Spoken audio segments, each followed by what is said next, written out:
اگر اللہ اپنی ایک تجلی ڈال دے نا تو عرش سے لے کر زمین تک ساری کائنات جل کے راکھ ہو جائے گی، اور یہاں پردہ اٹھ گیا ہے اور تجلیاں پڑ رہی ہیں اور آپ باتیں کر رہے ہیں، کہہ رہے ہیں اِنَّکَ اتَّخَذْتَ إِبْرَاهِيمَ خَلِيلًا وَمُوسَىٰ كَلِيمًا وَأَلَنْتَ لِدَاوُودَ الْحَدِيدَ وَسَخَّرْتَ لِسُلَيْمَانَ الرِّيَاحَ وَأَحْيَيْتَ لِعِيسَى الْمَوْتَىٰ فَمَاذَا جَعَلْتَ لِي، آمنے سامنے بات ہو رہی ہے۔ اللہ آپ نے ابراہیم کو خلیل بنایا، موسیٰ کو کلیم بنایا، داود کے لیے لوہا نرم کیا، سلیمان کے لیے ہوا تابع کی، اور عیسیٰ کے لیے مردے زندہ کی علیہم السلام۔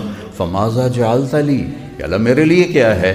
تو اللہ تعالیٰ نے فرمایا اولیس قد اعطیتک افضل من ذلک کلہ، میرے محبوب آپ کو وہ دیا ہے جو کسی کو بھی نہیں دیا، آپ کو وہ دیا ہے جو کسی کو بھی نہیں دیا۔ یا اللہ کیا دیا ہے مجھے؟ کہا اللہ